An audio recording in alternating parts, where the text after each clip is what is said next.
మరి పండగ సాయన్న అనేటువంటి భగత్ సింగ్ కన్నా 100 రెట్లు గొప్పోడైన పండగ సాయన్నని ఎవరు చంపాడు? పండగ సాయన్నని ఎవరు కుట్రలు పన్ని, ఎవరు కుతంత్రాలు పన్ని, ఎవరు బలి తీసుకున్నారో ఆ బలి తీసుకున్నటువంటి ఆ రెడ్డి రాజుల యొక్క వారసులు ఇప్పుడు ఎవరు రంగారెడ్డి జిల్లాని, తెలంగాణ గడ్డని ఎవరు పరిపాలిస్తున్నారు? ఈ చరిత్ర ముదిరాజు బానిసలకి తెలిస్తే 24 గంటల విప్లవం వచ్చి తెలంగాణ గడ్డ మన చేతికి వస్తుంది. ఈ రాజ్యం ఎప్పుడైనా కూడా చరిత్ర పునరావృతమైంది. చరిత్ర పునరావృతమైంది.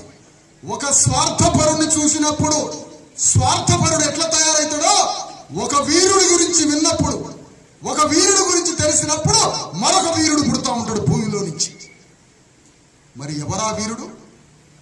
లక్షల కోట్ల ఆస్తి, వేల కోట్ల ఆస్తి, ఒక భూమండలం రాసిచ్చిన సరిపోని వీరుడు మన జాతిలో పుట్టాడు.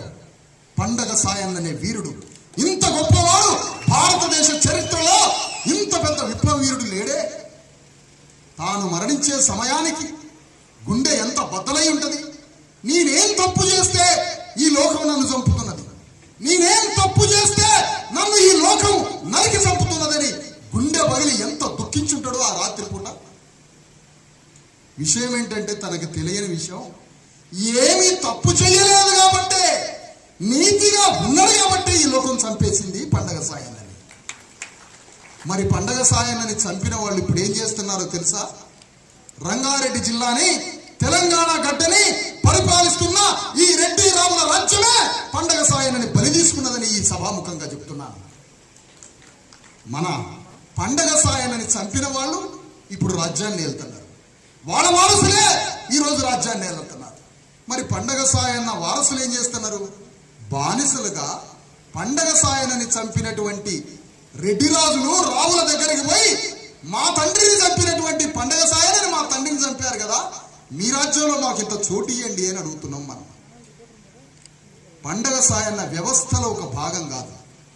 పండగ సాయన్న సిస్టమ్, తానే ఒక వ్యవస్థ, తానే ఒక ప్రభుత్వం, తననే ఒక రాజ్యం,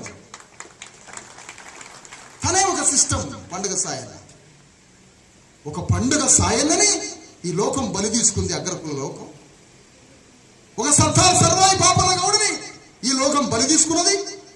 ఒక సమ్మక్క సారలక్క వాళ్ళని, ఒక మేడరాజుని సమ్మక్క సారలక్కని అగ్రకుల కత్తులకి ముగ్గురిని బలి తీసుకున్నది. ఒక సర్దార్ సర్వాయి పాపన గౌడిని ఈ అగ్రకుల లోకం బలి తీసుకున్నది. ఒక పండగ సాయన్నని ఈ అగ్రకుల లోకం బలి తీసుకున్నది. లఫంగి ముత్తయ్యని అడ్డగూడూరు దగ్గర ఒక మాదిగతనం, దొంగతనం పేరేసి అగ్రకులాలు నవాబులు కలిసి అతన్ని ఉరితీసి చంపారు. ఎక్కడికి పోయినా ఈ చరిత్రలో మన వాళ్ళు బలైపోతూనే ఉన్నారే. మరి వాళ్ళ వారసత్వానికి కొనసాగింపేది. పండగ సాయన్న అనేటువంటి రాజు గురించి గ్రామ గ్రామంలో తెలియజేస్తే ఊరికి ఒక పండగ సాయన్న పుడతాడే వీరుడు. మరి ఆ వీరుడి యొక్క వారసత్వం ఏది అంటున్నా? ఆ వీరుడి యొక్క వారసత్వం ఏది? వీరుడు అంటే, అమరవీరుడు అంటే అర్థం చచ్చిపోయిన 1200 మంది కాదు అమరవీరులు అంటే. అది ఉత్త ఫాల్తు మాట. అమాయకులైన చిన్న చిన్న పిల్లలు ఆత్మహత్య చేసుకున్నారంటే అవి అమరవీరులు కాదు. అమరవీరుడు అన్నాక 1200 మంది వచ్చారు. ఎందుకంటే మమ్మల్ని అమరవీరుడు అంటారు, మమ్మల్ని అమరవీరుడు అంటారని వాళ్ళు రెచ్చగొట్టి 1200 మందిని బలి తీసుకున్నారు. అమరవీరుడు అంటే పండగ సాయన్న అమరవీరుడు. అమరత్వం అంటే మరణం లేనిది. అమరత్వం అంటే మరణం లేనిది. అమరత్వం అంటే మరణం లేనిది. ఎందుకు మరణం ఉండదు వీరుడికి? వీరుడు నీ గుండెల్లో దిగబడినా, వీరుడు గురించి నువ్వు మొత్తం నీ దేహంలో, నీ మనసులో, నీ ఆత్మలో వీరుడు గురించి మొత్తం నీ శరీరంలో పుణికి పుచ్చుకున్నావా, నీ గుండెల్లో నుంచి అమరవీరుడైనటువంటి పండగ సాయన మళ్ళీ మొలుస్తాడు, జన్మిస్తాడు. అందుకని మన వీరుల గురించి తెలియదు. భగత్ సింగ్ గురించి తెలుస్తుంది, శివాజీ గురించి తెలుస్తుంది, ఎక్కడో స్టాలిన్ గురించి తెలుస్తుంది, జార్జ్ చక్రవర్తుల మీద తిరగబడ్డ స్టాలిన్ గురించి తెలుస్తుంది. కానీ రష్యాలో ఉన్న స్టాలిన్ గురించి చెప్తారు, కానీ పండగ సాయన గురించి మనకు చెప్పరు. చివరికి మన చరిత్రని మనం బయటికి తీసుకున్నాం.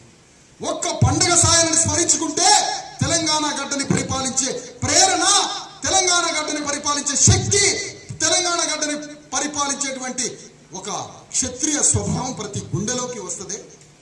మరి అలాంటి బానిసలమైనటువంటి మనం తెలంగాణ గడ్డ మీద 50 లక్షల ముదిరాజు బిడ్డలు ఉన్నారే, ఎందుకు రాజ్యాన్ని పరిపాలించట్లే?